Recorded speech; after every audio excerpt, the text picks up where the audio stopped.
नमस्कार, आदाब। Crime petrol सतर्क के उत्तर प्रदेश स्पेशल में आप सबका एक बार फिर से स्वागत है। आज हम कानपुर में हैं। ऊपर वाले के लिए आपकी मन की श्रद्धा ही काफी है। नहीं कहता वो कि किसी का बुरा करो, किसी का गला काटो, किसी पाखंडी के जाल में फंसकर ऊपर वाले को खुश करने की कोशिश में हम कोई अमानवीय हरकत न कर बैठे। इस बात से सतर्क रहना बेहद जरूरी है।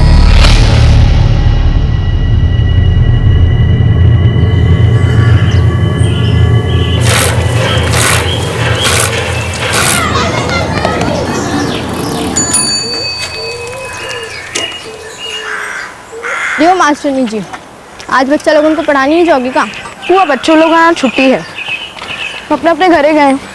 अरे तो हमरे घर चलो ना, अम्मा आम का अचार बनाइए, वही जगह खाएंगे और खेलेंगे भी। वो हम शाम को देखेंगे, पहले घर का काम खत्म करते फिर आ जाएंगे। अच्छा ठीक है, और हाँ आते हो हमारी गणित की बुक लेके आना। ठीक है, बाय। अरे बिसम चाचा रुकिए, ये हमका दे दीजिए। बिटिया, कैसी चल रही है तुम्हारी पढ़ाई लिखाई? एकदम फर्स्ट क्लास। खूब मन लगा के पढ़िया बिटिया, तुम तो अपने ये गांव की शान हो। कल को खूब बड़ी डॉक्टर कलेक्टर बनना। जी चाचा जी। खुश रहो।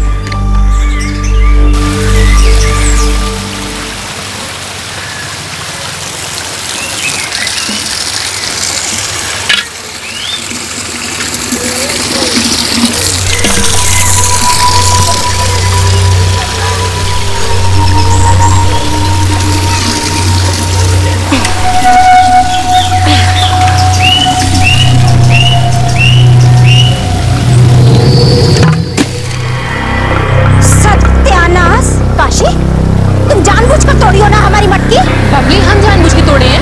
अरे तुम हमसे टकराई और मटकी फेंक दी हो नीचे। एक तो चोरी, ऊपर से सीना चोरी, इतना नुकसान कर दिया हमारा, ऊपर से हमें ही आके दिखा रही है चुड़ैल कहीं की। बबली, काहे तुम हर घड़ी काशी से लड़ाई के लिए सीना ठोक के खड़ी हो जाते हो? कोई जरूरत नहीं है बीच में टपट टपट करके कूदने की। सबकी आंख में पर्दा वर्दा पड़ गया है का? एक तो पहले ही अपने पति को खा के बैठी है, पूरे गांव के पीछे पड़ी हुई है। काहे हमरे पीछे पड़ी हो? आखिर बिगाड़े का है हम तुम्हार? का बिगड़ का मतलब का है? मतलब लड़ाई हम शुरू की है? ठीक है, तो हम खत्म कर देते हैं। अरे ये सब क्या कर रहे हो चाची? लो आ गई सब भली हनकाड़ के। अपनी अम्मा से पूछो ना कि क्या कर रही है। अरे अम्मा से क्या पूछे, हम सब जाना था कि ये सब लड़ाई झगड़ा आप ही शुरू किए हैं। लो भैया, लग गई कचहरी, हो गया फैसला, मतलब सब कुछ हम ही किए। ऐसी कमीनी अम्मा, वैसी बेटियां और वैसे ही पूरा खानदान। चलो अम्मा, ऐसे लोगों की गिनी मत करो। हाँ हाँ चलो चलो चलो, निकलो निकलो, हमको भी शौक नहीं है तुम लोग को मुंह लगाने का। ना जाने किसका देख के मुंह उठे थे सुबह सुबह, पूरा दिन खराब हो गया।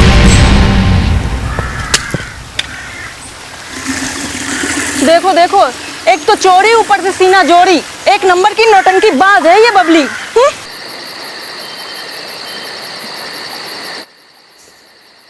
अम्मा, हम अनुपमा दादी को सब बता देते कि बबली चाची कैसे हैरान किए रहती है तुमको। अरे उनसे क्या छुपा होगा? समझ ही नहीं आता है। एक तरफ अनुपमा चाची हैं, उनकी गांव में इतनी इज्जत, और उनकी बहू बबली, वो जो रास्ता काटे ना तो काली बिल्ली भी डर जाए।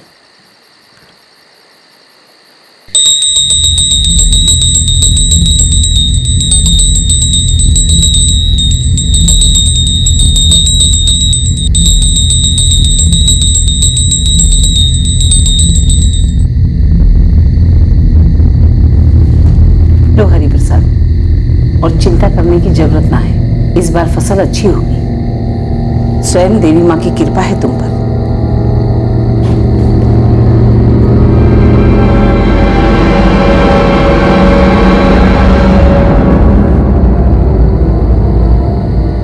चुड़ैल जानबूझकर लड़ाई करती। दुई मटके के लिए क्या बवाल करती बबली? बात दुई मटकी की ना है जेठ जी, वो औरत का मरद तो रहा नहीं, तो का सारा गुस्सा भाभी पर निकला था। तो काहे बात करती है उसके साथ? अरे तो हमारी मती मारी गई है का कि हम जाएंगे लड़ाई करने? वो आती है सींग लगा के लड़ने हमसे। अम्मा, सारे गांव का उद्धार करती हो, अरे तनी थोड़ी कृपा अपने घर पर भी दिखाओ, कछु करो उसका। का करे, वो पड़ोसी है हमरे। वो कौन था जो अपने मन की कुंठा की वजह से ना सिर्फ दूसरों के लिए बल्कि अपने लिए भी परेशानियां खड़ी कर रहा था? और वो कौन सी बात थी जो उसे अंदर ही अंदर खाए जा रही थी?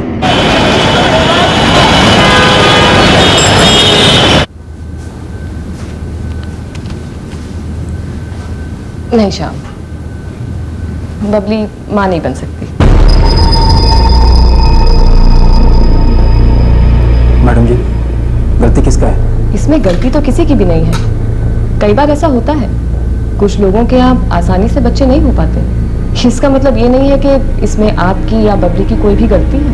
हम 40 पार कर चुके हैं, ये 32 की हो गई है। 9 वर्ष पहले ब्याह हुआ था हमारा, लेकिन इसकी कोख अभी तक बंजरे के बंजरे पड़ी हुई है। अब का 50 साल के हो जाएंगे तब संतान का सुख भोगेंगे हम। देखिए, परेशान होने की कोई भी जरूरत नहीं है। बच्चा नहीं हो सकता इसका मतलब ये नहीं है कि आप दोनों बच्चे का सुख नहीं उठा सकते। कितने सारे ऑप्शंस हैं। आप लोग चाहे तो बच्चा गोद ले सकते हैं, या फिर फर्टिलिटी के कितने सारे तरीके हैं आज। नहीं मैडम जी, पूरे गांव वाले बातें बनाएंगे, तू तो हो जाएगी हमारी। हमें तो अपना ही अंश चाहिए।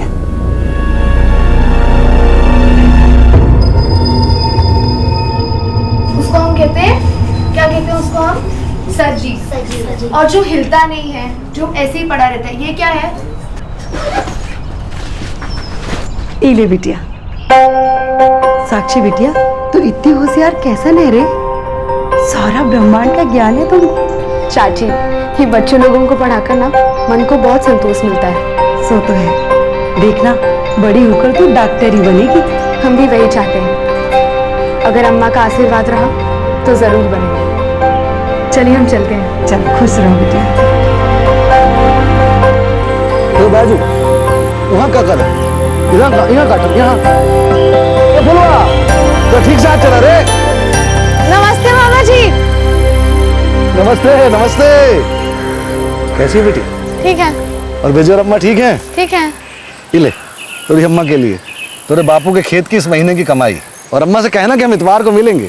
ठीक है मामा जी, हम चलते हैं। खुश रहो बेटा, जा।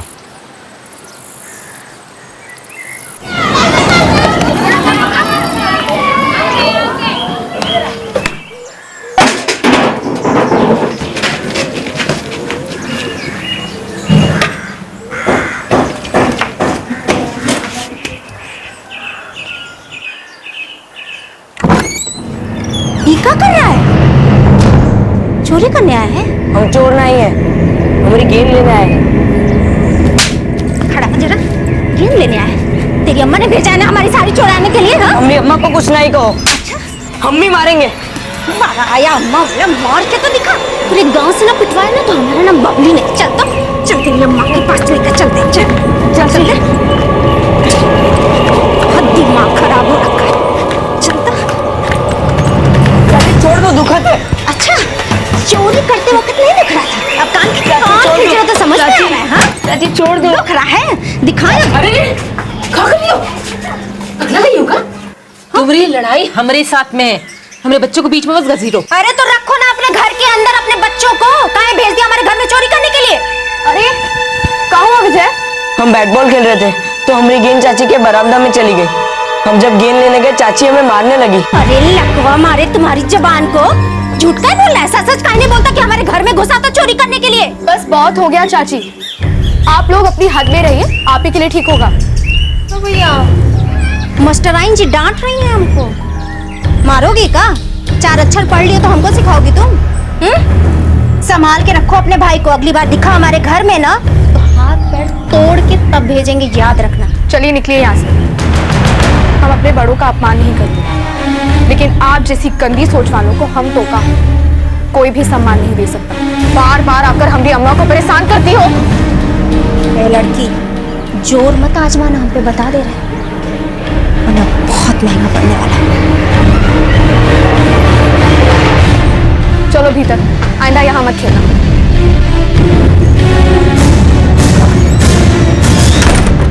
बबली और काशी के बीच की लड़ाई रुकने का नाम ही नहीं ले रही थी। बबली काशी और उसके बच्चों विजय और साक्षी पर अपना गुस्सा और फ्रस्ट्रेशन निकालने का एक भी मौका नहीं छोड़ती थी। क्या ये लड़ाई झगड़े किसी दिन कोई भयानक रूप ले सकते थे? आखिर एक दिन कुछ ऐसा हुआ जो कोई कभी सोच भी नहीं सकता था।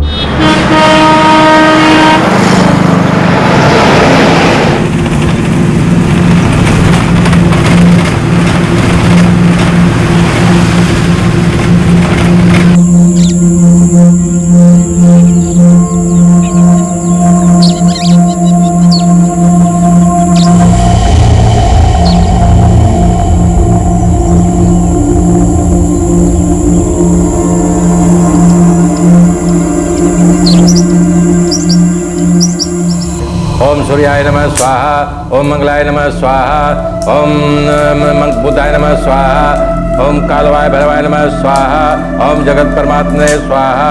ये सर्वग्रह भूतानाम साक्री दात्री नाम ओम फट स्वाहा।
साक्षी, हम तुम्हारे मामा जी के जा रहे हैं। तुम्हारे बाबूजी के खेत में मजदूर लगवाने हैं ना, ईला ने बात करने। सांझ तक आ जाएंगे। अम्मा, हम गौरी के घरे चले जाएं या उसे यहाँ बुला लेते हैं? वो तुम देख लेना। अच्छा सुनो, विजय के लिए कुछ बना देना खाने के लिए। आज तो पूरा दिन मिल गया उसको खेले के लिए। ठीक है अम्मा, ध्यान रखेंगे।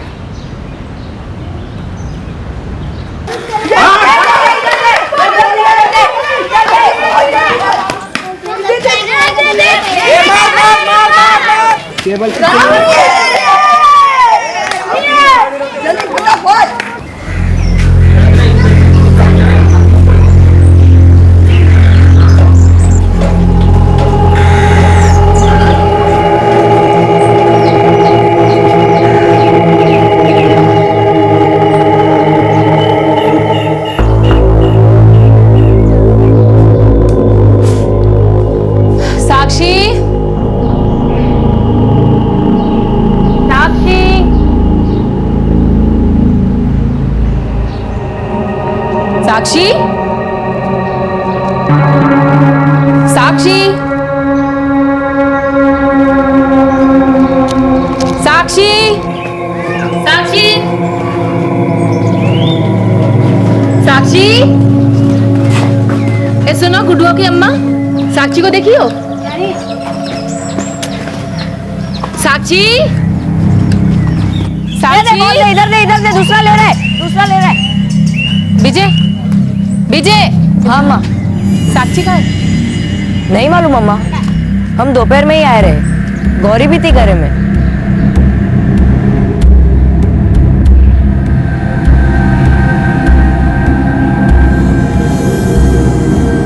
गौरी को घरे जाना था तो वो हमारे साथ ही निकल गई। मास्टरनी जी, कल स्कूल में मिलते। दीदी हम खेलने जा रहे हैं, शाम तक ही आएंगे। अरे शाम से पहले आ जाना, वरना अम्मा टांग तोड़ देगी। ठीक है दीदी। चल ठीक है, मैं भी चलती हूँ। पता नहीं कहाँ चली गई है। बरामदे में झाड़ू सुपड़ी ऐसे ही पड़ी है। साक्षी तो कब ऐसे छोड़ेगी नहीं। हो सके तो घर में मन नहीं लग रहा होगा, इसलिए गौरी क्यों वहाँ चली गई होगी। तुम जाके देख कर आ जाओ जल्दी से। हाँ ठीक है अम्मा।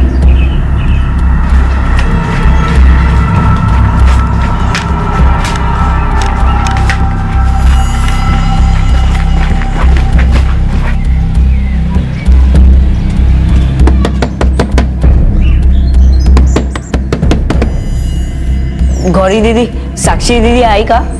हमरे घरे? हम दोपहर में तुम्हारे साथ ही तो आए थे, फिर साक्षी हम ही नहीं मिली। पता नहीं कहाँ चली गई, घर में नहीं है। अम्मा अम्मा, साक्षी दी आई क्या? गौरी के घर नहीं है का? नहीं अम्मा, वहाँ तो नहीं गई रही।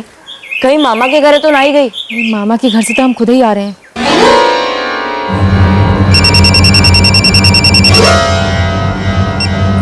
हाँ काशी भैया, साक्षी घरे नहीं है, पता नहीं कहाँ चली गई है। हाँ तो परेशान काहे हो रही है, आ जाएगी।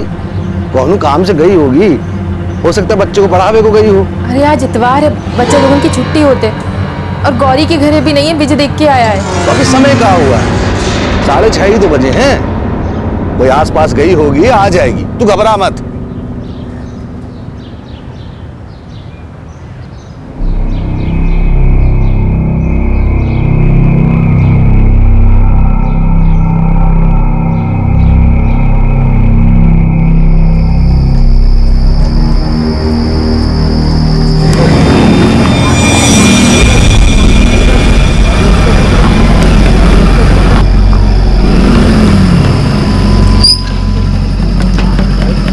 साक्षी बिना बताए कहीं जात नहीं है।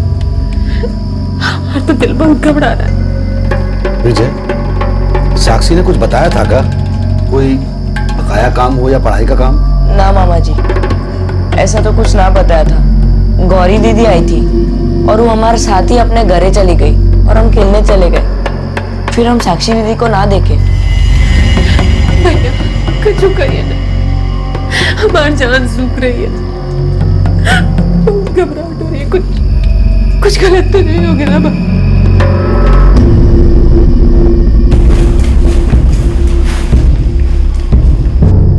साहब, हमारी बिटिया बिना बताए कहीं नहीं जाते और इतनी रात तक तो कभी कहीं नहीं रुकी है।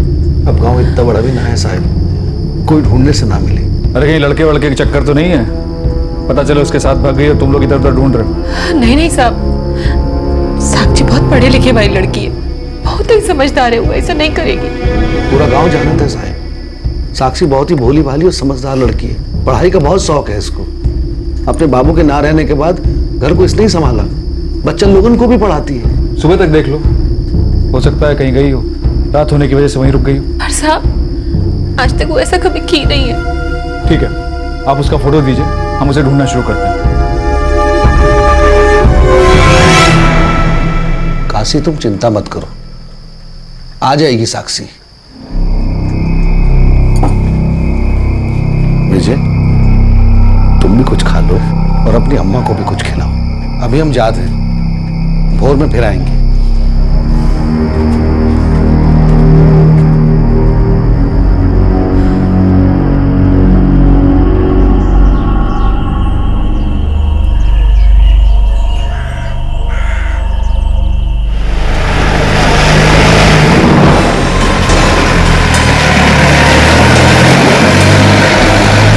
नहीं साहब, हमने उसे नहीं देखा। साहब, 4 कदम का तो गांव है और मुट्ठी भर के लोग, इसमें कोई कैसे खो सकते है? नहीं साहब, हम तो नहीं देखी बच्ची को कहीं, लेकिन बिना अपना अम्मा के बताए साक्षी कहीं न जाती।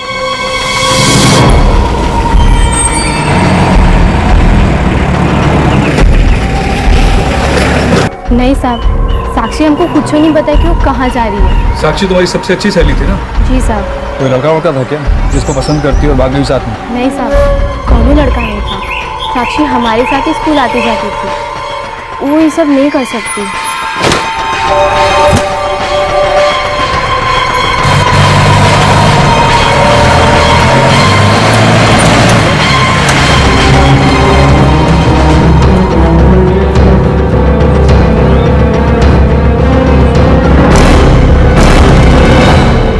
अब हमको क्या पता साहब कि साक्षी कहाँ गई है? हमने तो नहीं देखा उसको। और साफ साफ बताएं साहब, तो हमारी उन लोगों से ना बनती नहीं है, तो हम भी नजर नहीं रखते कि वो कहाँ है और कहाँ नहीं। साक्षी की माँ काशी बता रही थी कि शायद वो बरामदे में झाड़ू लगा रही थी, क्योंकि वो झाड़ू और सुपड़ी वहीं बरामदे में पड़े हुए। तुम लोगों में से किसी ने भी किसी को उधर जाते हुए देखा था? बताया ना साहब, हमको उन लोगों से कोई मतलब नहीं है। वहाँ कौन आता है कौन जाता है। अरे बहुत मुंहफट लड़की है साहब, वो बहुत तेज, भाग गई होगी किसी लड़के के साथ। किसके साथ? गांव में कोई ऐसा है जिसके साथ वो भाग सकती है? अपना घर तो हमसे संभलता नहीं है, दूसरे के घर की लड़कियों को कहाँ तक देखेंगे? हमको नहीं पता वो कहाँ गई है। देखिए, हमने इस गांव के सभी घरों में पूछताछ की और अब तो यही लग रहा है कि साक्षी जरूर किसी के साथ भाग गई। हमारी बेटी कभी ऐसा नहीं करेगी। हमारे पति के गुजरने के बाद हम सबको उसने ही संभाला है, ऐसा कभी नहीं करेगी। अच्छा, तो कहाँ जा सकती हो? आप ही बता दीजिए। देखो, कोई और बात है तो मैं बता दूं, क्योंकि हमें कोई और वजह नजर नहीं आ रही। और अगर उसे अगवा किया गया होता तब तक मुझे कोई ना कोई सुराग जरूर मिलता। और ये गांव है कितना बड़ा, वो यहाँ होती मिल जाती। ये कैसी बातें कर रहे हैं साहब? हमारे पास हमारी जमीन है, काशी हमारी बहन है, साक्षी हमारी भांजी है, हमारी बेटी जैसी। काशी के पति का भी तो अपना एक छोटा सा खेत था। हाँ साहब, अपनी बहन की मदद के लिए वहां मजदूर हमें लगवाते हैं। पूरा गांव जाना था साहब, खेत से मिलने वाला पैसा अपनी बहन के घर पहुंचाते हैं। अब किसी ना किसी का तो निजी स्वार्थ होगा, वरना एक लड़की यहां से कैसे गायब हो जाएगी? उसके साथ कुछ तो हुआ है, कुछ गलत, और किसी को कुछ मालूम ही नहीं। सर, गांव में लगभग सबसे पूछताछ कर ली। लग तो यही रहा है कि किसी के साथ भाग गई है। और वो पड़ोसी, उन दोनों परिवारों की आपस में ज्यादा बनती नहीं है। उस एंगल को भी चेक किया सर। साक्षी की माँ काशी और बबली में अक्सर लड़ाई होती रहती, लेकिन बबली की सास अनुपमा, उसे गांव में सब लोग बहुत मानते हैं। लोग अपनी परेशानियां लेकर उसके पास आते थे। सर, ऐसे में ये मान पाना मुश्किल है कि ऐसी औरत के बहू का हाथ इस लड़की के गायब होने में हो सकता है। दीक्षित, मुझे तो पक्का लगता है जरूर किसी लड़के का चक्कर होगा। साक्षी कहां जा सकती थी? उसे लापता हुए पूरा 1 दिन हो चुका था और उसके बारे में किसी को अभी तक कोई खबर नहीं थी। क्या उसके लापता होने का इन 2 परिवारों की लड़ाई से कोई रिश्ता हो सकता है? क्या सचमुच ऐसी लड़ाई इस हद तक जा सकती थी?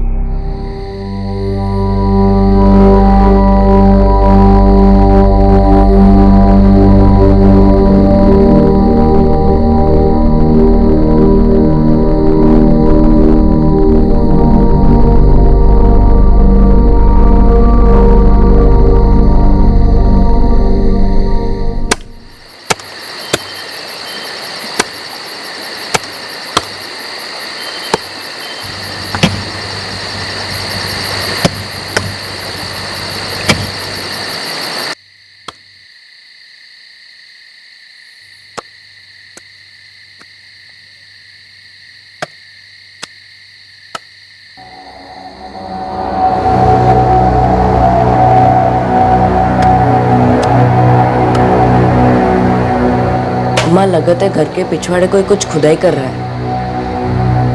हम देखकर आते हैं।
अम्मा, हम देखे मीनल चाची और बिपिन चाचा भागते हुए अपने घरे गए।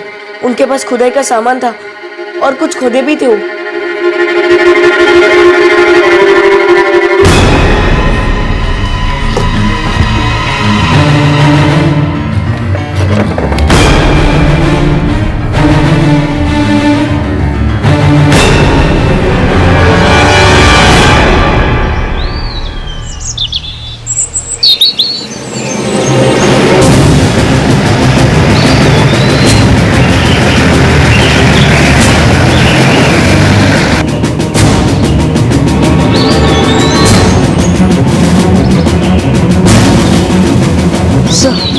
वो लोग यहीं पर कुछ खुदाई कर रहे थे। खुदाई कर रहे हैं। दीक्षित, उस परिवार को लेकर आओ। चलो।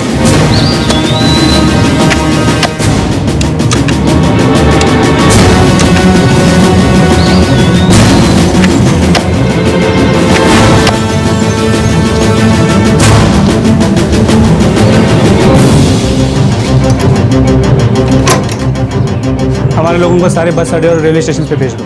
कल रात तक ये थे, ज़्यादा दूर नहीं गए होंगे। सारे कब्रियों को भी एक्टिवेट करो। चलो।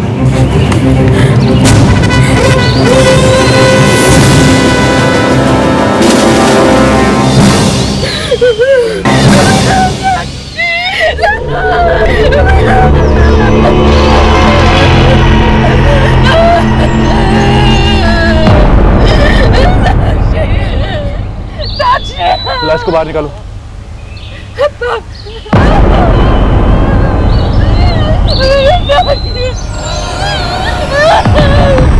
सारा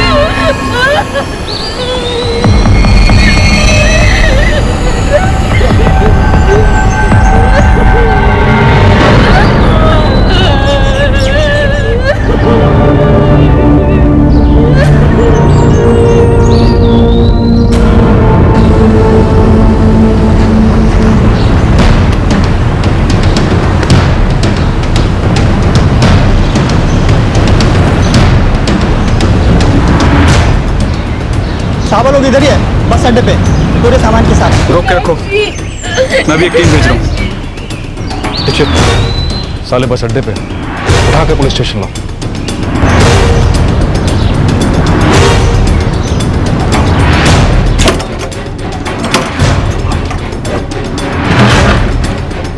उधर देखो।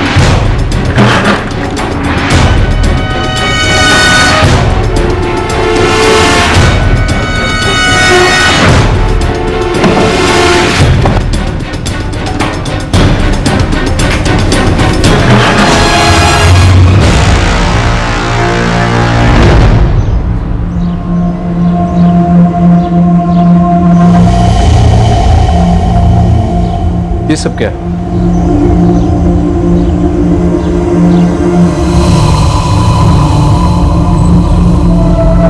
सर, ये सब काला जादू जैसा लगता है।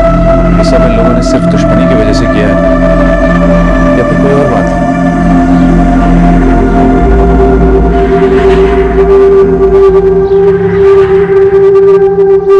इसमें तो कोई शक नहीं, ये काम तुम लोगों ने किया। तुम सब ने मिलकर उस मासूम बच्ची की जान ली, उसके बाद उसकी लाश को ठिकाने लगाने के लिए उसे दफना दिया। क्यों किया ऐसा? बोल, वरना इतने डंडे मारूंगा कि मुंह अपने आप सबका खुल जाएगा। Sir, postmortem department. हाँ डॉक्टर चतुर्वेदी। इस लड़की को गला घोट कर मारा गया है और इसे मरे हुए करीब 36 घंटे हो चुके हैं। क्या कोई और बात भी है डॉक्टर? क्योंकि हमें नहीं लगता है कि सिर्फ दुश्मनी की वजह से इन लोगों ने उसे मारा है। इस बच्ची का रेप किया गया है। शर्म आनी चाहिए तुम लोगों को। अब अपने आप उगलोगे, वरना उल्टा लटका कर सब उगलवाऊंगा मैं। बोल!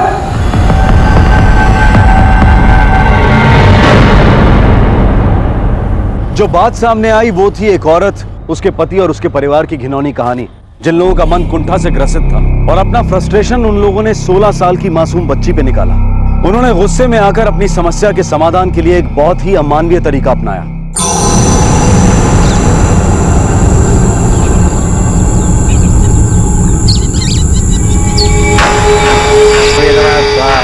ओम कालवाय भैरवाय नमः स्वाहा। ओम जगत परमात्मे पाहि पाहि एहि सब ग्रह भूतानाम साकनी डाकनी नाम ओम फट स्वाहा। अनुपमा, इस प्रकोप को शांत करना पड़ेगा। तेरी बहू और तेरे बेटे के शरीर में जो पाप है उसे धोना पड़ेगा, और इसका केवल एक ही तरीका है। वो कौन तरीका है स्वामी जी? कोई पवित्र आत्मा, पवित्र मतलब समझती है ना?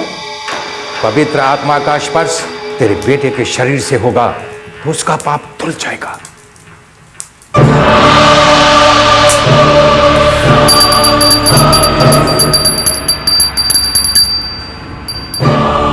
बबली, अगर तुम अपनी गोद हरी करना चाहते हो तो श्याम को किसी पवित्र आत्मा के साथ संबंध बनाना पड़ेगा।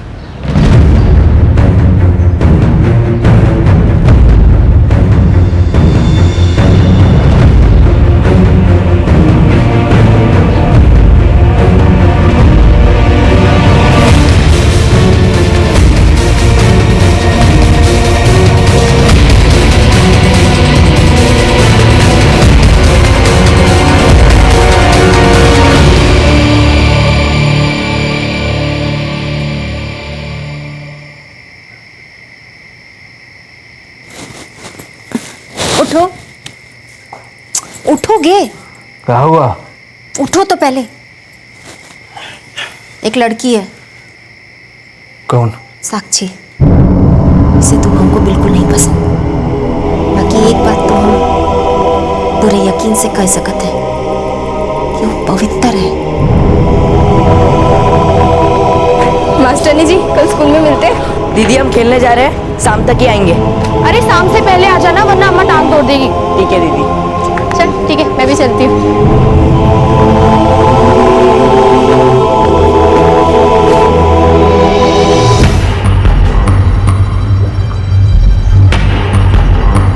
अकेली है आज वो घर में।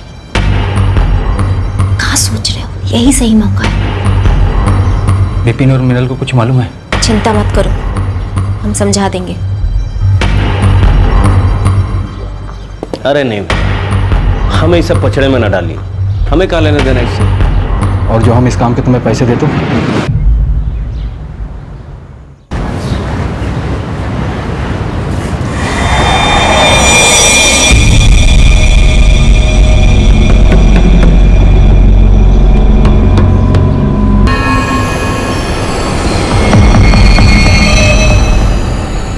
अम्मा, वो बेहोश है। जाओ और अपने पापों से मुक्ति पाओ।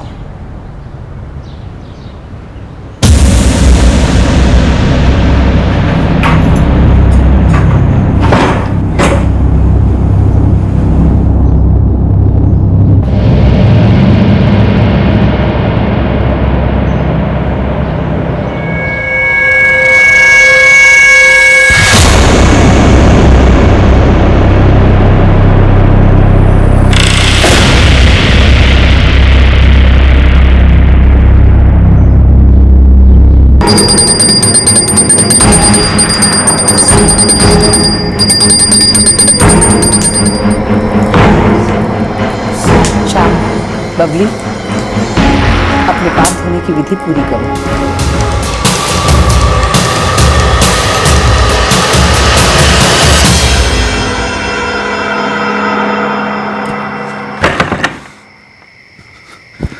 पुलिस हर घर की तलाशी ले रही है। तो अपने घर में भी आएगी का? और का? ये लड़की तो मरने के बाद भी हमें चैन से नहीं जीने देगी। हमें ना इसकी लाश को कहीं ठिकाने लगाना होगा।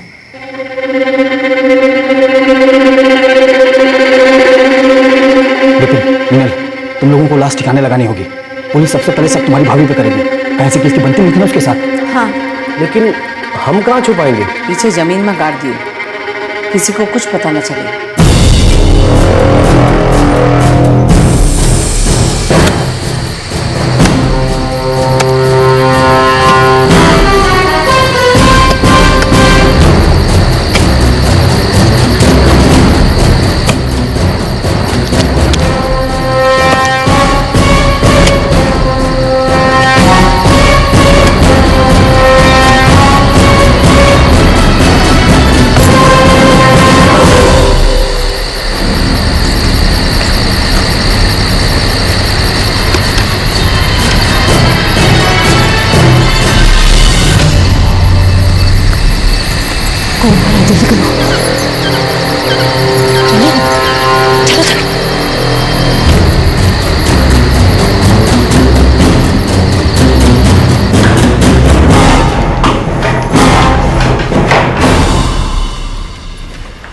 अम्मा, सब कुछ ठीक से हो गया ना? नहीं भैया। मतलब? हम लाश का तो ठीक से गाड़ दिए, पर इतने में विजय हुआ आगवा। सत्यानाश! तो क्या उसने देख लिया तुम लोगों को? पता नहीं भाभी, लेकिन हम अपना चेहरा ढक लिए थे। लेकिन उन लोगों को इतना तो पता चल गया होगा कि हमने कोई खुदाई की है। अब यहाँ रहना ठीक नहीं है। अपना सामान बांधो और जल्दी से जल्दी निकलो यहाँ से।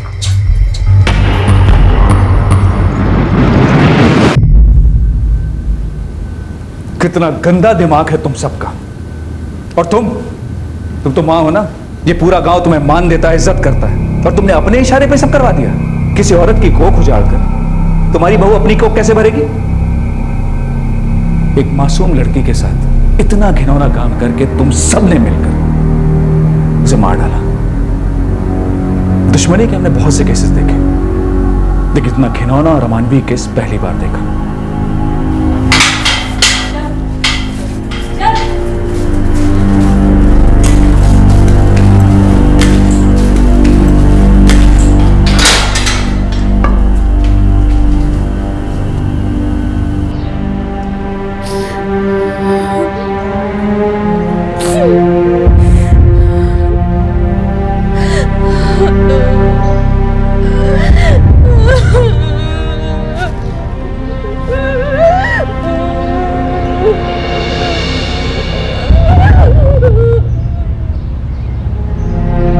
अनुपमा, उसके दो बेटे श्याम और विपिन और उसकी दोनों बहुएं बबली और मीनल, इनके ऊपर हत्या के चार्जेस लगे हैं और सब इस वक्त न्यायिक हिरासत में हैं। अनुपमा का गुरु, वो तांत्रिक जिससे वो सलाह लिया करती थी, वो फरार है और पुलिस उसकी तलाश कर रही है। काशी और विजय अब भी साक्षी की मौत के सदमे से पूरी तरह से बाहर नहीं आ पाए। काशी का भाई ओमकार अब उन दोनों का ख्याल रख रहा है। साक्षी एक बहुत ही होनहार स्टूडेंट थी। वो आगे पढ़ना चाहती थी, कुछ बनना चाहती थी, लेकिन उन बुराइयों ने उस मासूम की जान ले ली जो आज भी बड़े पैमाने पर प्रचलित है, अंधविश्वास और काला जादू। विश्वास और अंधविश्वास में बहुत अंतर है, और जो चीज इन दोनों को एक दूसरे से बिल्कुल अलग बना देती है वो है बेवकूफी और किसी चीज के लिए कुछ भी कर गुजरने की चाहत। फिर वो चाहत चाहे बच्चे की हो, समृद्धि की हो, या किसी को किसी भी कीमत पर हराने की हो। पाप धोना, किस्मत बदलना, बुरे वक्त को पलटना, वर्चस्व और ताकत हासिल करना, इस तरह की कामना के लिए इन तांत्रिकों के पास जो समाधान होता है वो अक्सर बहुत ही अमानवीय, घिनौना, अनैतिक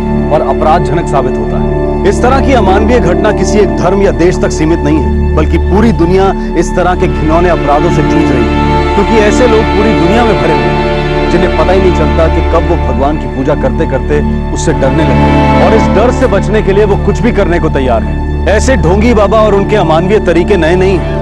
ऐसे लोग हर धर्म में, हर मजहब में पाए जाते हैं। हम सबको इस बात के लिए खास तौर से सतर्क रहना होगा कि कहीं हमारी श्रद्धा हमारे डर में न बदल जाए और हम जाने अनजाने कोई बहुत बड़ी बेवकूफी न कर बैठे। हमारे आज के एपिसोड की दूसरी कहानी।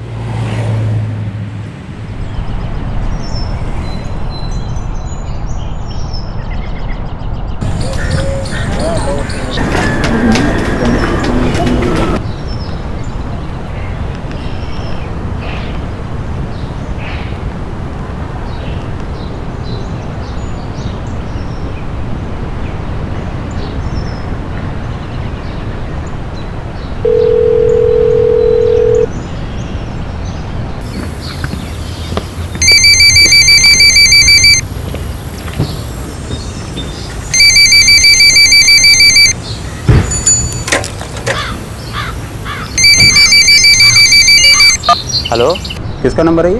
गिरीश चौहान। कौन बोला? गिरीश चौहान। आप कौन बोल रहे हैं? चौहान है, ऊंची जात वाला।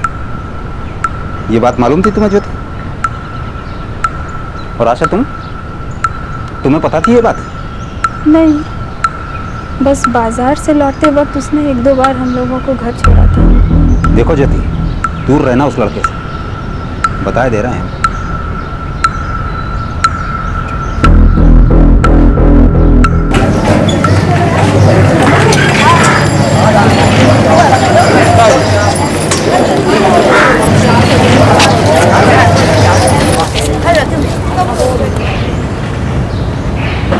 ज्योति, हमको मालूम है कल हमको फोन तुम्हारे पिताजी किए थे। हाँ, तुमसे फ़ोन पर बात करते हुए पकड़ लिया उन्होंने हमें, और फिर तुम्हारे नंबर पर फ़ोन किया। अच्छा चलो ना, हम तुम्हें तुम्हारी गली के बाहर तक छोड़ देते हैं।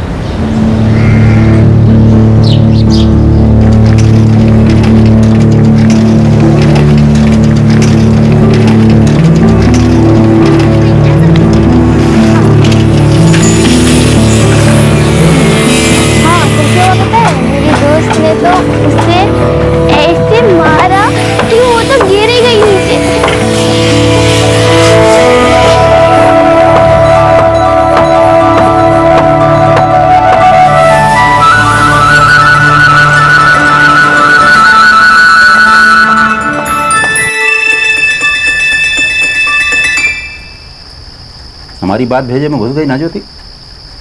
पीठ पीछे कोई गुल तो नहीं खिला रही हो? नहीं बाबा।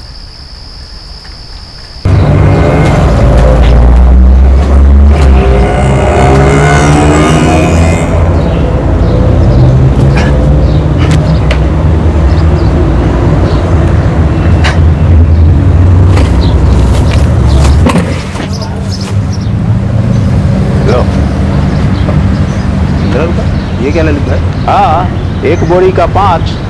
कैसी बातें कर रहे हो ललित भाई? 10 रुपए तो बनता है। अरे 5 का 10 कब से हो गया? हे ललित भाई, ये सब नहीं चलेगा।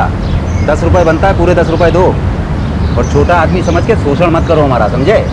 लाओ वापस दो। लो 30 रुपए, जाओ। ललित भैया, इसको आगे से मत बुलाना। ये सिर्फ आपको ही नहीं, बाकी को भी ठगता है और सबको यही धमकी देता है, छोटा आदमी है, अत्याचार और न जाने क्या क्या बोलता है भैया। ठीक।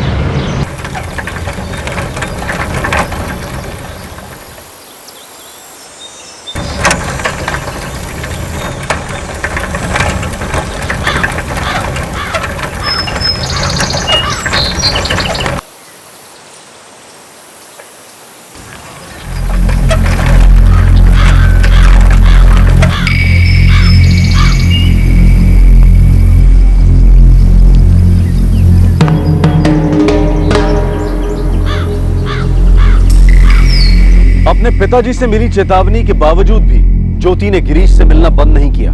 गिरीश ज्योति के करीब आ चुका था, लेकिन एक दिन इसी करीबी ने अपनी हद पार कर ली और जुर्म की जड़ में पहुंच गई। पता था कमीना हमारी बेटी के पीछे इसीलिए पड़ा।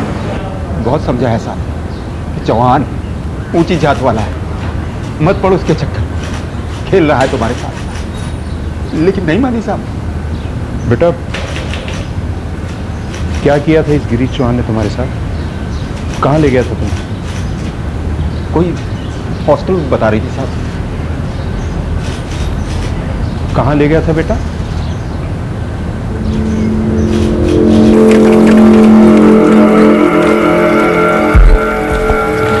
फिर वहाँ एक बिल्ली सामने आ गई।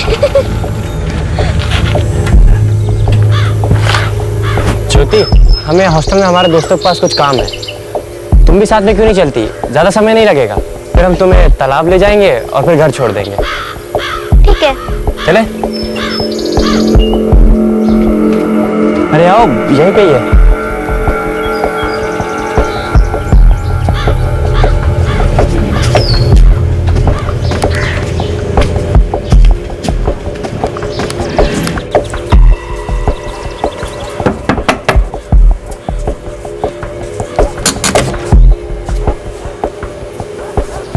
आओ ना ज्योति, आओ।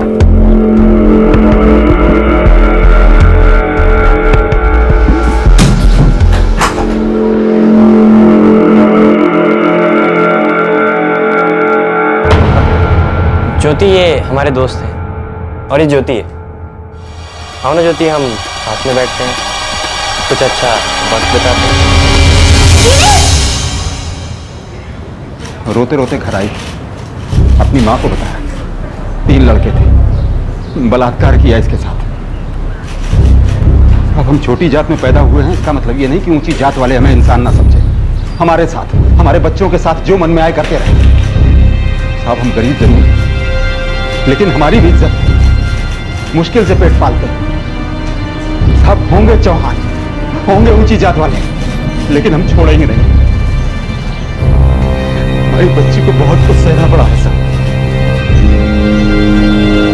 बेटा ये जो 2 लोग और थे गिरीश चौहान के साथ, ये कौन थे? तुम जानती हो उन्हें? पहले कभी मिली हो उनसे?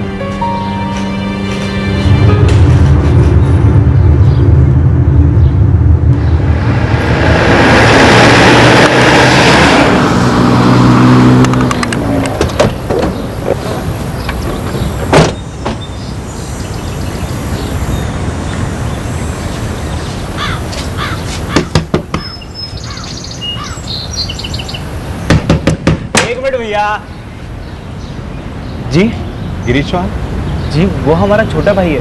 क्या बात है साहब? है कहाँ वो? अंदर ही है, लेकिन बात क्या है साहब? बाहर निकालो, बताते हैं बात क्या है। अब लेकिन हम किए क्या है साहब? थाने चल, सब पता चल जाएगा। साहब क्या किया हमारे बेटे ने साहब? बलात्कार, वो भी एक छोटी जात की लड़की। लेके चलो। साहब हम ऐसा साहब हमारे बेटे ने कुछ नहीं किया। साहब, ये ऐसा नहीं कर साहब सकते, हमारे बेटे ने कुछ नहीं किया है साहब। साहब कुछ नहीं किया हमारे लड़के ने साहब। हमारा गिरीश ऐसा कभी नहीं कर सकता। इतना कहे थे इसे, दूर रहो उस लड़की से।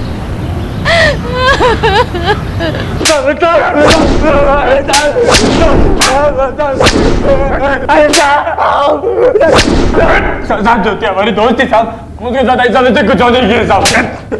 साले दोस्ती बोल, वो 2 लौंडे कौन थे जिनके साथ मिलके तूने उस लड़की का बलात्कार किया? कौन 2 लड़के साहब? उसे किसी हॉस्टल नहीं ले गए, ये सब झूठ है।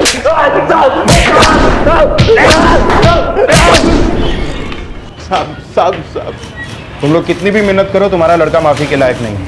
और जब तक वो सारा सच नहीं उगल देता कि कौन कौन उसके साथ था, उसे छोड़ने का तो सवाल ही नहीं उठता। भगवान कसम साहब, हमारा लड़का ऐसा नहीं कर सकते। अच्छा, उसने तुम्हें बताया कि एक लड़की के साथ उसका चक्कर चल रहा था? नहीं ना? तो साहब हमारा गिरीश ऐसा नहीं है साहब, उसकी दोस्ती हो गई उसके साथ, लेकिन ऐसा बुरा काम वो नहीं कर सकता है साहब, नहीं कर सकता है। क्यों? उसने कसम खाई थी कि वो ऐसा कभी नहीं करेगा।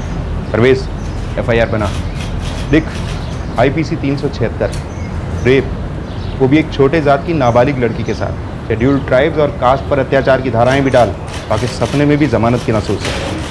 अरे ऐसी घिनौनी हरकत करने से पहले 10 बार सोचना चाहिए था।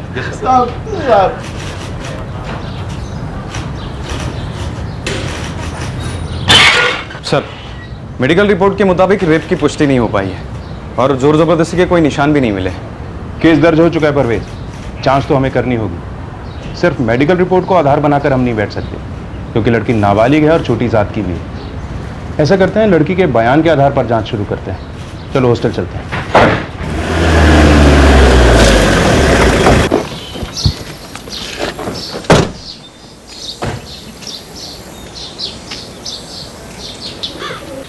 बेटा,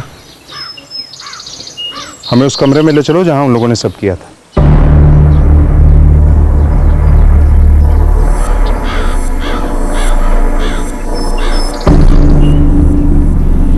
चलो बेटा।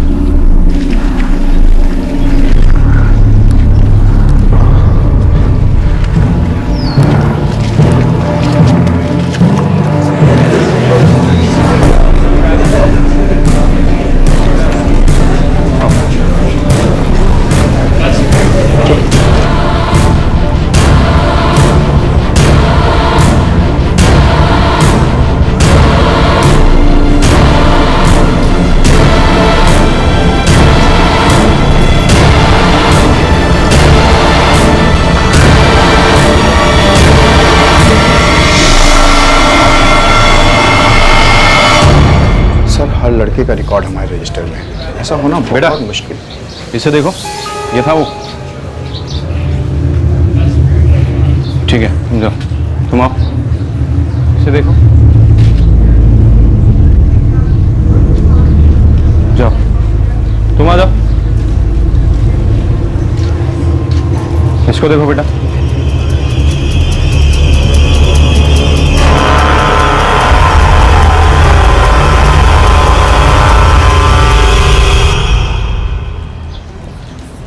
ठीक है, जाओ तुम आओ। इसको देखो।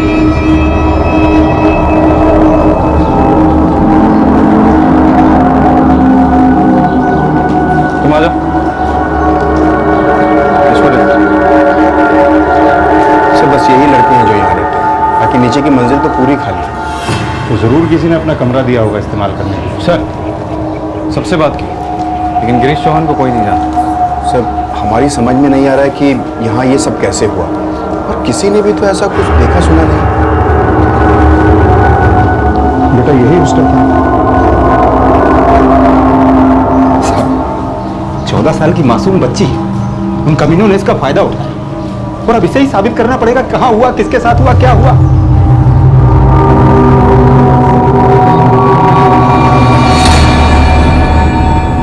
भगवान कसम खा के कहते हैं हम ऐसा कुछ और नहीं किया है। वो हम कैसे कर सकते हैं ऐसा? जब उस लड़की के बाप ने उस लड़की को मना किया, तुम्हें भी मना किया था, फिर उस लड़की के पीछे जाने की क्या जरूरत? बाबा, वो हमारी दोस्त थी, उसके लिए हमारे मन में कुछ और गलत नहीं था। पुलिस कह रही तो यहाँ से बाहर नहीं आने देगी। हम यहाँ नहीं रह सकते बाबा, हम कुछ और नहीं किया। ऐसे बाहर निकालो अम्मा, हम कुछ और नहीं किया अम्मा।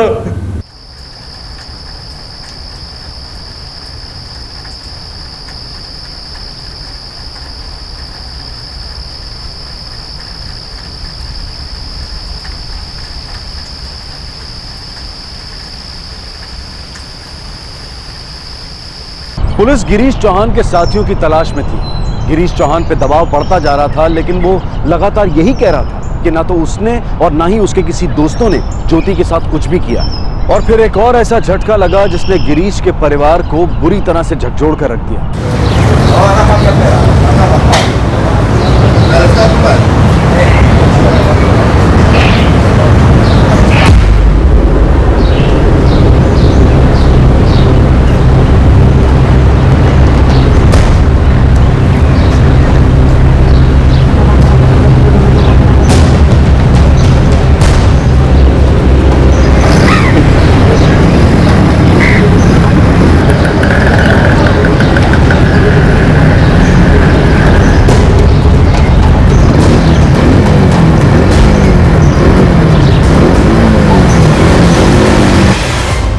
साहब अब वो हमारी बेटी की जान लेने पर तुल गए। कब हुआ ये? कल साहब। हमारी बीवी और बेटी ज्योति बाजार से आ रहे थे। उसके बड़े भाई मुकेश ने मोटरसाइकिल चढ़ाकर जान लेने की कोशिश की इसकी।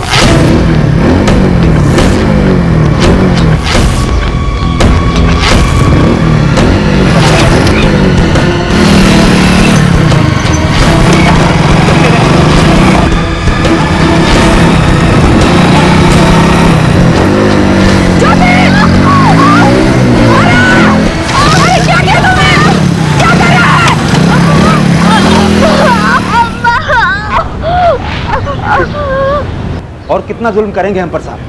पहले छोटा भाई हमारी बेटी के साथ बलात्कार करता है, अब उसका बड़ा भाई उसे बचाने के लिए हमारी बेटी को मार डालना चाहता है। कितना अन्याय करेंगे हम पर।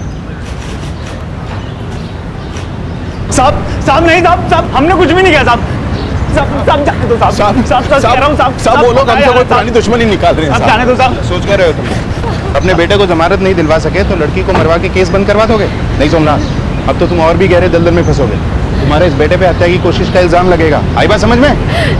साहब साहब वो लोग झूठ बोल रहे हैं साहब। हमारा बेटा ऐसा नहीं करेगा साहब।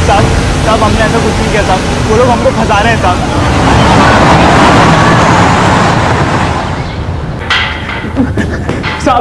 साहब ऐसा कुछ नहीं है साहब।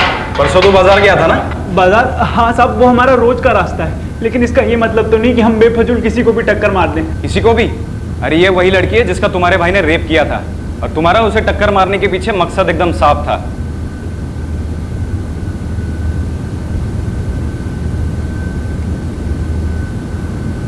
सोमनाथ, तुम्हारे दोनों बेटे मुश्किल में हैं।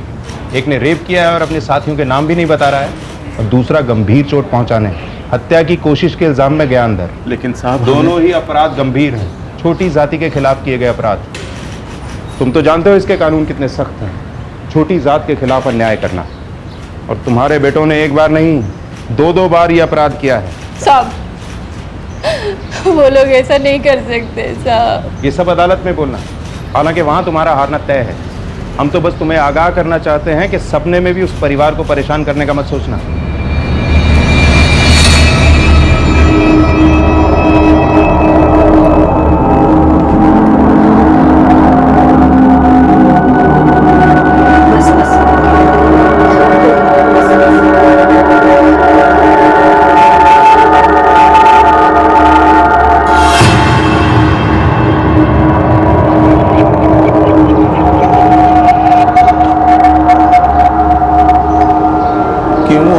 ऐसा कर रहे हैं? आखिर किस जन्म का बदला ले रहे हैं वो हमसे? जगदीश, कानून उन लोगों से सख्ती से निपटे। पहले छोटे बेटे ने हमारी बेटी के साथ बलात्कार किया, फिर उसके बड़े भाई ने उसे जान से मारने की कोशिश की। अब इस बात की क्या गारंटी है कि उसके माँ बाप हमारी बेटी के साथ कुछ और गलत नहीं करेंगे? जगदीश, वो लोग कुछ नहीं कर सकते। उनके दोनों बेटे हमारी हिरासत में। वो लोग बहुत परेशान हैं, कुछ नहीं करेंगे। साहब हम आपके हाथ जोड़ते हैं, आप हमारी दोनों बेटियों को पुलिस सुरक्षा दे दो बस। देखो जगदीश, हम तुम्हारे परिवार को सुरक्षा तो नहीं दे सकते, लेकिन तुम फिक्र मत करो, हमने उन्हें अच्छी तरह से अड़काया है। वो तुम्हारे परिवार से दूर ही रहेंगे।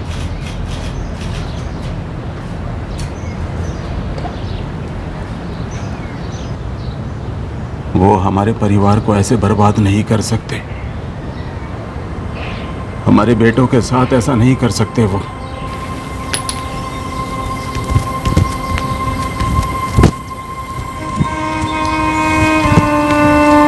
जरा पानी पी के आते हैं।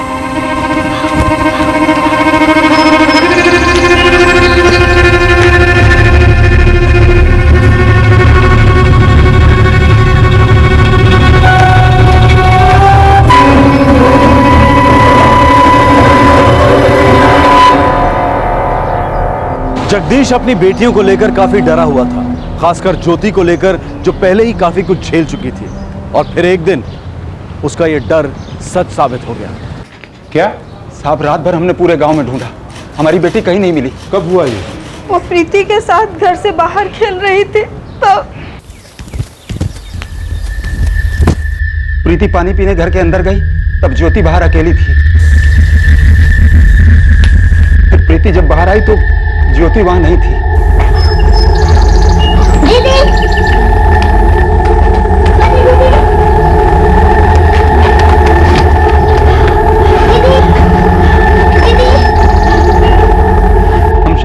लौटे तब पता चला कि ज्योति गायब है। ज्योति नहीं मिल रही है। क्या क्या मतलब नहीं मिल रही है? ज्योति और प्रीति बाहर खेल रहे थे। 1-2 मिनट के लिए प्रीति अंदर आई और जब वो बाहर गई तो ज्योति वहां नहीं थी। पता नहीं कहां चली गई। ज्योति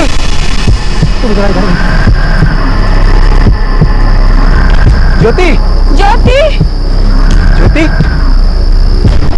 ज्योति। साहब हम ज्योति को लेकर डरे हुए थे। हमने आपसे पहले भी कहा था और देखिए वही हुआ। इन्हीं लोगों ने हमारी बच्ची का अपहरण किया है। साहब जल्दी से ज्योति को ढूंढिए वरना ये लोग कुछ भी कर सकते हैं उसके साथ।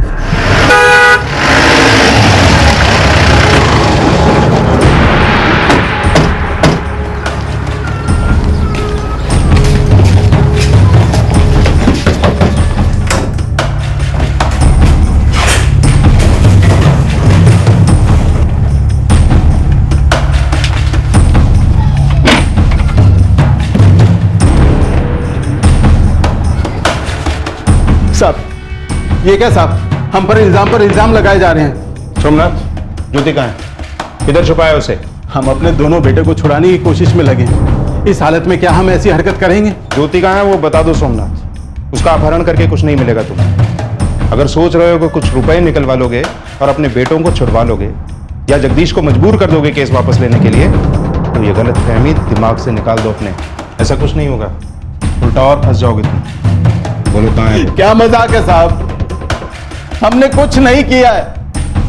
वो लोग ना जाने क्यों हम पर आरोप लगा रहे हैं। बिना कुछ किए हम भुगत रहे हैं। हद हो गई साहब अब तो। इतना याद रखो, इन सभी धाराओं के ऊपर छोटी जात पर अत्याचार की धाराएं और लगेंगी। बहुत गंभीर जुर्म है ये।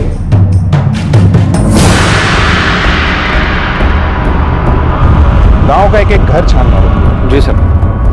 समझ में नहीं आता ये परिवार इस लड़की के पीछे क्यों पड़ गया है। मामला उछलेगा सर। 2-3 मीडिया वालों का भी फोन आया था। लगता है लड़की के पिता ने खुद जाकर मीडिया से बात की।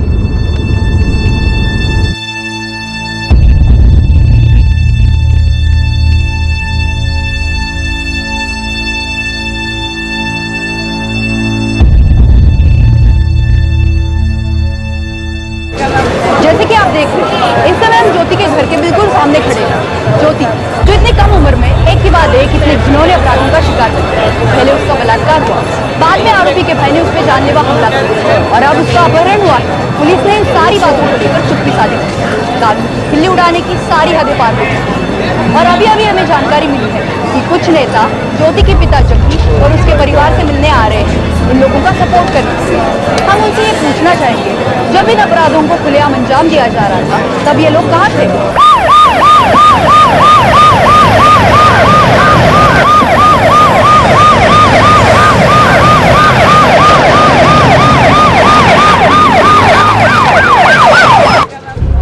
जगदीश जी, आपकी बेटी के साथ जो कुछ भी हुआ उसकी जितनी निंदा की जाए कम है। दुख है हमें हमारी पार्टी को, हम आपके साथ हैं। हम पूरी व्यवस्था से आपकी भी लड़ेंगे, आपको इंसाफ दिलाएंगे ना। ये मुद्दा हम असेंबली तक उठाएंगे। आपकी बिटिया का बाल तक बाका नहीं होने देंगे, ये वादा है हमारा आपसे। जगदीश जी, हमारी सरकार नहीं है तो क्या हुआ? आपकी असल चिंता तो सिर्फ हमें ही है। हम लड़ेंगे, न्याय दिलाएंगे आपको, ऐसा बवाल खड़ा कर देंगे कि आप चिंता काहे करते हैं ना आपके साथ। अवस्थी लड़की मिली? कहाँ तक पहुंचा केस? सर पूरा गांव छान मारा है, हम जी जान से लगे हैं। लड़की मिल जाएगी सर। हर हाल में लड़की जल्दी से जल्दी मिलनी चाहिए। ये नेताओं और संस्थाओं का अखाड़ा बनता जा रहा। और याद रखो, सबसे ज्यादा गालियां हमें ही पड़ेंगी। सर हम आपको भरोसा दिलाते हैं, बहुत जल्द लड़की मिल जाएगी। 1 दिन के अंदर अंदर लड़की को सामने लाओ। अगर उससे कुछ हो गया ना तो सारा ठीकरा हमारे ही सर फूटेगा। जी सर। सर सारे खबरी काम पे हैं। ज्योति गांव में तो पक्का नहीं है। एक बात हमारी समझ में नहीं आ रही है, ये सोमनाथ का परिवार कोई पैसे वाला परिवार भी नहीं, फिर ये लड़की के पीछे हाथ धो के क्यों पड़ा है? सर एक बात अजीब है, जगदीश और उसकी बीवी ने ज्योति को पूरे गांव में घर घर जाके ढूंढा, लेकिन जब हमने पूछा तब गांव में किसी को भी ये पता नहीं था कि ज्योति गायब है।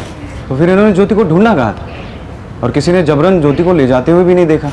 जो भी हो परवेश, लड़की तो गायब हुई, नहीं मिली तो जवाब हमें ही देना होगा। साहब हम कोई रेप नहीं किए साहब, और किसी 2 लड़कों को नहीं जानते साहब। देखो गिरीश, तुम्हारे साथियों ने मिलकर उस लड़की का अपहरण कर लिया है। अब मामला बहुत बढ़ चुका है, तूल पकड़ चुका है। अब भी अगर तुम ना माने, सच ना उगला तो समझ लो बहुत बड़ी मुश्किल में पड़ जाओगे तुम। हम आपको कैसे समझाएंगे? ज्योति हमारी दोस्त थी, हम उसके साथ ऐसा वैसा कुछ नहीं किए। हम क्यों अपने दोस्तों को बुलाकर उसके साथ गलत काम करेंगे? उसके माँ बाप को लेके आओ, अब वो करेंगे इसका भुगतान। ऐसा क्या करें कि आप हमारी बात मान लें? सर पटक पटक कर बोले कि हमने कुछ नहीं किया। ये काम पे भी नहीं जा पा रहे, बच्चों की चिंता में घुले जा रहे। हम ऐसा कैसे कर सकते साहब? अगर लड़की नहीं मिली और उसे कुछ हुआ तो समझ लो बड़ी मुसीबत में हो, बहुत बड़ा केस ठुकेगा तुम लोगों पर। एक तरफ तो आप डरा रहे हैं, दूसरी तरफ वो जगदीश हमें धमका रहे हैं। हम बीच में पिस रहे हैं, हमारी तो कोई सुनने वाला है ही नहीं, हम भुगतते जा रहे हैं बस। जगदीश धमका रहा है? किस लिए? पैसों के लिए। क्या? वो इस बात का फायदा उठा रहा है कि वो छोटी जाति का है और हम उस पर अत्याचार कर रहे हैं। हमारे साथ ये जो अत्याचार हो रहा है उसका क्या? हम भी तो छोटी जाति के हैं। ये देखिए साहब, ये देखिए।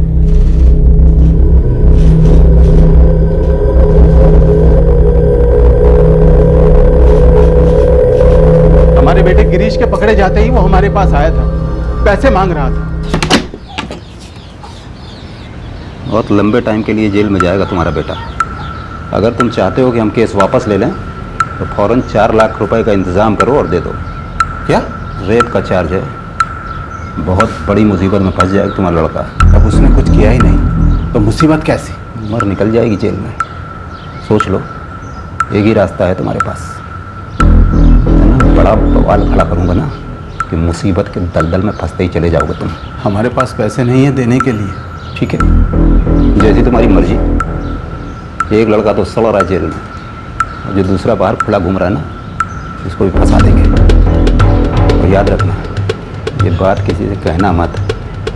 जितने मंत्री और पत्रकार हैं ना, सब हमारे साथ हैं। हमारे बेटे मुकेश ने भी कुछ नहीं किया है, उसे भी झूठा फंसाया गया है। जगदीश फिर आया था हमें धमकाने के लिए। जगदीश, क्यों कर रहे हो तुम हमारे साथ ऐसा? आखिर क्या बिगाड़ा है हमने तुम्हारा? हमने तुमसे कहा था ना पैसे दो, तुमने सुना नहीं। अब एक मौका तुम्हारे पास और है, पैसे दो, हम केस वापस ले लेंगे। हमारे पास नहीं है पैसे।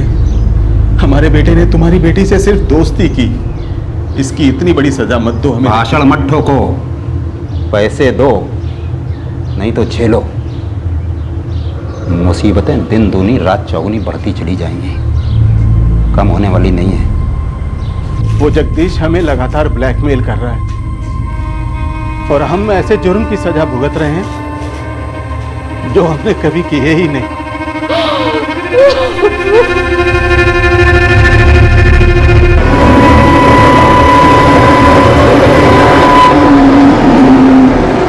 काका, हम घर कब वापस जाएंगे?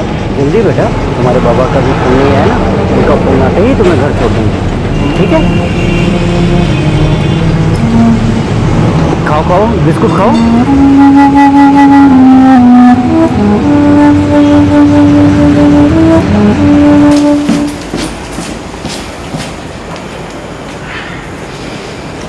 तो जगदीश फिर से आया पता करने, तफ्तीश कहाँ तक पहुंची? परवेज, ज्योति की फोटो हर थाने में पहुंचा दो। सबसे पहले हमें उसे ढूंढना है ताकि पता चल सके कि असल सच्चाई क्या है। और हाँ, तफ्तीश कहाँ तक पहुंची ये बात जगदीश को पता नहीं चलनी चाहिए। Okay sir. 3 दिन हो गए साहब, कहाँ है हमारी बेटी? हम ढूंढने में लगे हैं जगदीश, मिल जाएगी जल्दी। कब ढूंढेंगे? जब सोमनाथ उसे मार देगा तब। तुम ये कैसे कह सकते हो जगदीश कि सोमनाथ के परिवार ने उसको अगवा किया है? साहब, इतना सब कुछ हो जाने के बाद भी आपको शक है? आपको तो पता है कि कैसे वो हमारे परिवार के पीछे पड़े हैं, जीना हराम कर रखा है हमारा। ठीक है, हम पूछताछ करते हैं, तुम फिक्र मत करो, जल्दी मिल जाएगी तुम्हारी बेटी। कुछ नहीं कर रहे हैं आप लोग। हम आपके पास पहले भी आए थे और कहा था कि हमारी बेटी की जान को खतरा है, पुलिस सुरक्षा दे दो, लेकिन आपने हमारी बात नहीं मानी और आप लोगों की वजह से हमें आज ये दिन देखना पड़ रहा है।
क्या कर रही है यहाँ? घर जाना हमें। कहाँ है तुम्हारा घर? जनतापुर।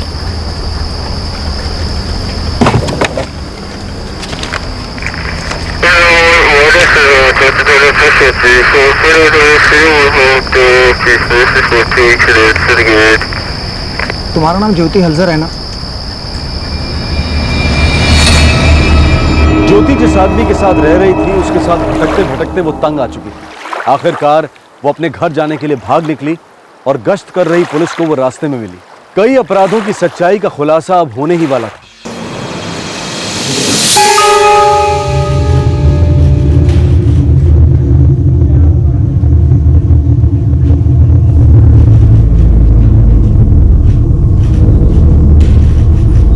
देखो बेटा, घबराओ मत, फिक्र की कोई बात नहीं है। बेटा हमें सब कुछ बताओ कि कहां थी तुम। देखो बेटा, डरो मत, इसमें तुम्हारी कोई गलती नहीं। बोलो क्या हुआ तुम्हारे साथ?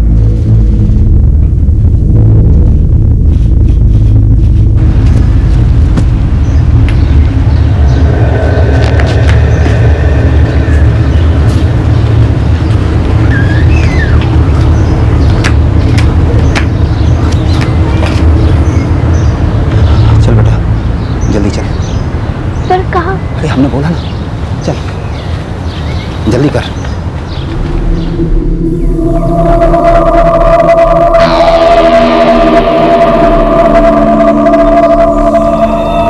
बेटा ज्योति, ये हमारे बहुत अच्छे दोस्त हैं, तुम्हारे काका। जाओ उनके साथ। जाए? बाबा कहाँ? ये तुम्हें अपने घर ले जाएंगे, हमारे दोस्त हैं, बहुत अच्छे से रखेंगे। और जब हम फोन करेंगे तब तुम वापस आ जाना। पर बाबा। ज्योति, हमने कहा ना जाओ, देखो इसी में तुम्हारी भलाई।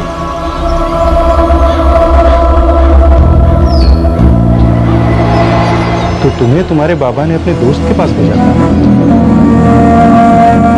अच्छा ज्योति बेटा, मुकेश ने तुम्हें टक्कर मारी थी?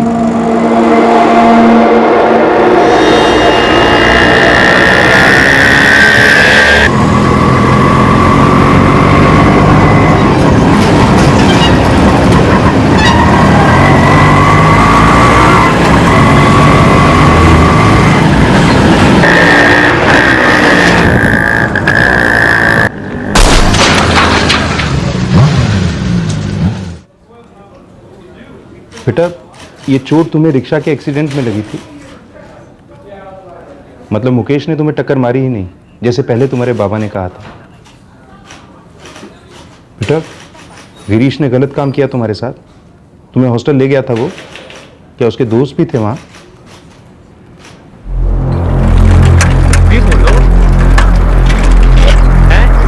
अरे ऐसे कैसे कुछ नहीं बोले, कुछ तो बोले होंगे तुमको।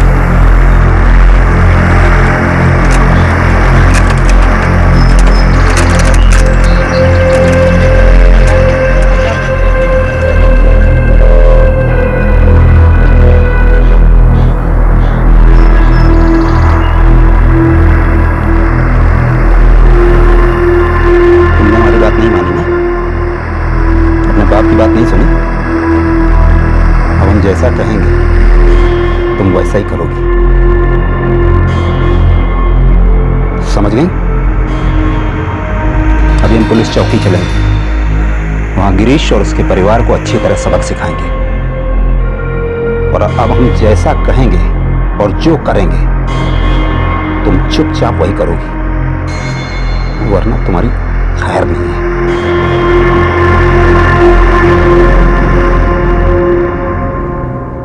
ये हमारे असली बाबा नहीं है,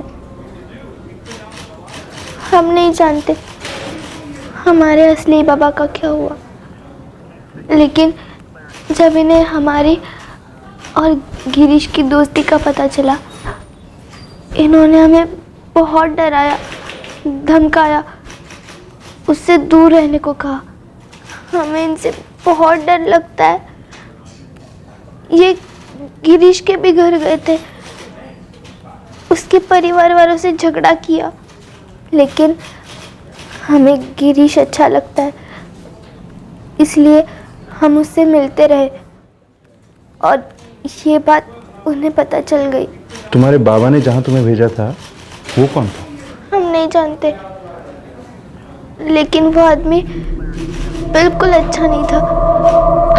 बाबा ने बस कहा था कि वो उनके दोस्त है। वो आदमी हमें गलत सलत छूता था, हमें बिल्कुल अच्छा नहीं लगता था और इसलिए हम वहाँ से भाग गए। बेटा उस आदमी ने कुछ गलत तो नहीं किया तुम्हारे साथ? नहीं, वो ऐसा कुछ कर पाता उससे पहले ही हम वहाँ से भाग गए।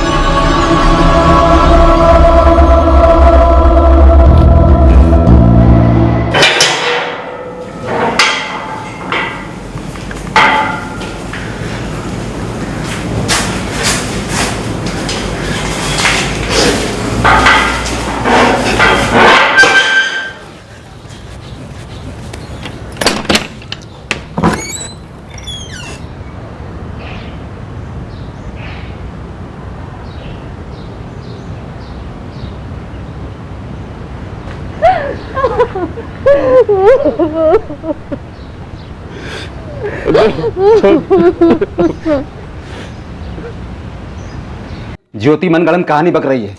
जरूर आपने इसको भड़काया होगा। सौतेला बाप हूं तो क्या हुआ, भला चाहता हूं उसका। देखिए आप केस को उल्टा कर रहे हैं। उल्टे तो तुम्हारे इरादे हैं जगदीश। सरकार ने छोटी जातियों की भलाई के लिए जो कानून बनाए उनका गलत इस्तेमाल करने की कोशिश की तुमने। अपना उल्लू सीधा करने के लिए कानून का सहारा लिया। झूठ है ये सब। ज्योति हमें सब कुछ बता चुकी है। अरे वो तो मासूम बच्ची है, वो तो वही बोलेगी ना जो आप लोग सिखाओगे। कोई तो किया था तुमने पहले, और माफ करना हर कोई तुम्हारी तरह उल्टी खोपड़ी का नहीं होता है। आप इस तरह से हमें चुप नहीं करा सकते हो।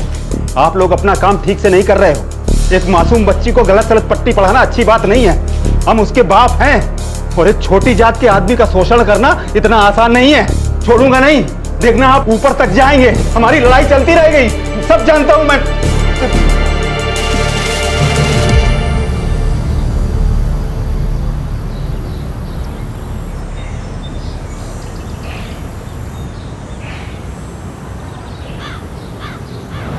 गिरीश और उसके बड़े भाई मुकेश के खिलाफ लगी एफआईआर हटा दी गई, लेकिन अब तक जगदीश ने यह मंजूर नहीं किया है कि उसने अपने फायदे के लिए ये इल्जाम लगाए। गलत जानकारी और झूठे आरोप लगाकर किसी पब्लिक सर्वेंट की कानूनी ताकत को किसी को चोट पहुंचाने के इरादे से इस्तेमाल करने के लिए अब जगदीश पर पुलिस ने चार्जेस लगाए हैं। लेकिन अभी तक पुलिस ने जगदीश को हिरासत में नहीं लिया। रिपोर्ट अभी अदालत में है और आगे की जांच के लिए अदालत के आदेश का इंतजार है। कानून सभी के लिए समान होना चाहिए। कानून की कुछ खास धाराएं शोषित, वंचित, पीड़ितों और दलितों के लिए और उसकी खास वजह है। लेकिन इस कानूनी ताकत का इस्तेमाल जब कोई अपने स्वार्थ के लिए करता है तो कई सवाल खड़े हो जाते हैं। आखिर इन गलत इरादों के लिए कौन जिम्मेदार है? जांच की प्रक्रिया होना जरूरी है, जो गहरी हो, जिसमें हर पहलू देखा जाए, फिर उस रिपोर्ट को अदालत में पेश किया जाए। बलात्कार, हमला, अपहरण, ये सब गंभीर अपराध हैं और उनसे पूरी गंभीरता से निपटने की आवश्यकता है। लेकिन सीधे आसानी से किसी नतीजे पर जल्दी से कूद जाना क्या इसका हल? नेता अपने घड़ियाली आंसू बहाने आ जाते हैं। अगर वो हमदर्दी दिखाने ना जाएं तो मीडिया उनकी जमकर खिंचाई करता है। मीडिया भी ज्यादातर घटनाओं की जानकारी देने से ज्यादा किसी निष्कर्ष पर पहुंचने की जल्दी रखता है। इस तरह से पुलिस पर कुछ ना कुछ जल्दी से कर दिखाने का दबाव अक्सर बना रहता है। तारीफ के काबिल बात यह है कि इस केस में इतने दबाव के बावजूद पुलिस ने संभल कर कदम उठाए थे।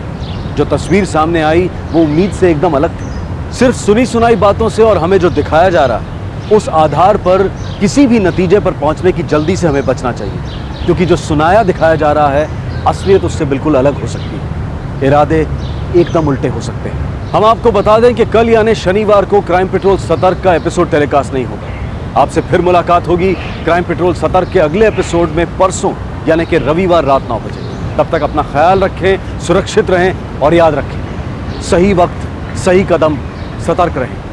जय हिंद। इस तरह के और भी एपिसोड देखने के लिए हमारे चैनल को सब्सक्राइब करें और बेल आइकन दबाना ना भूलें।